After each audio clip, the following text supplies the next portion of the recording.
You know, we're constantly hearing about the tensions between the US, Israel, and Iran.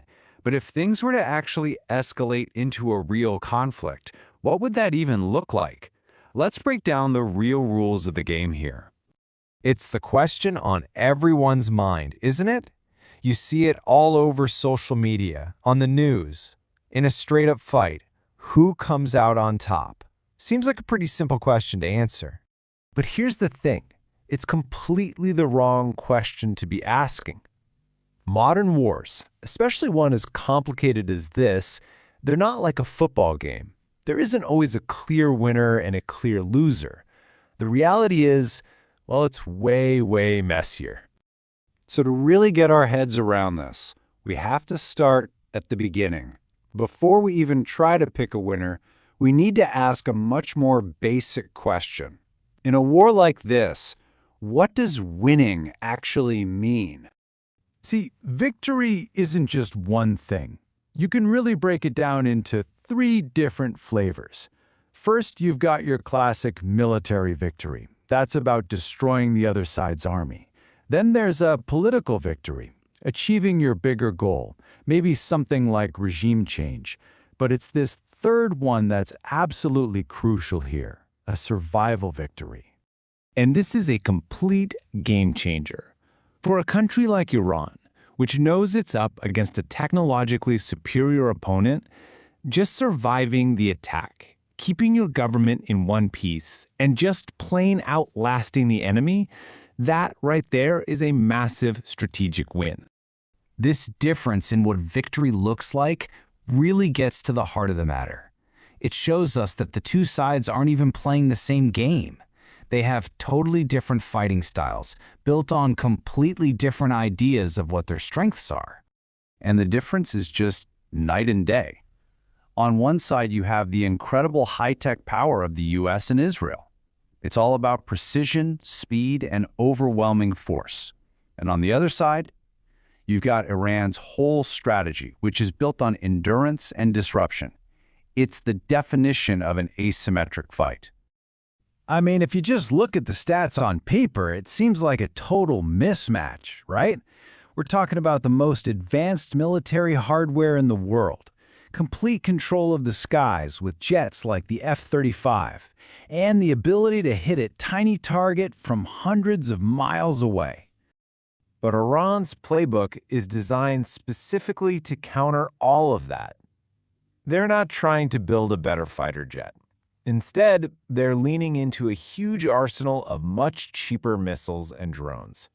They've literally built fortified missile cities deep underground and used their own tough geography and regional allies to make any kind of direct attack incredibly painful and expensive. Okay, so that's the theory, right? High-tech power versus a strategy of endurance. But how does this actually play out in the real world? Let's do a quick reality check and see what the headlines are telling us right now. Now, a headline like this from the Washington Post might sound weird. A favor? But the point is that Iran's use of cheap but very effective drones is forcing a huge strategic rethink. All of a sudden, you're using a multi-million-dollar missile to shoot down a drone that might cost as much as a used car. That's an economic battle you can't win forever. And it's not just about the cost.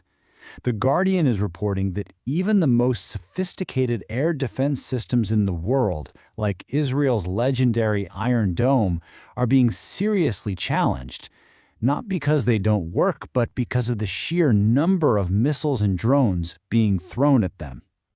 And the fallout goes way beyond the battlefield. Business Insider points out something critical: the huge ripple effects on the global economy. A long conflict in the Middle East creates chaos for oil prices and shipping lanes, and that affects pretty much everyone on the planet. And a lot of people are dangerously underestimating that cost. So what's the big lesson from all this? The takeaway is that in the 21st century, the country that looks weaker on paper can still inflict an incredible amount of pain, militarily, economically, and politically, on the one that looks stronger.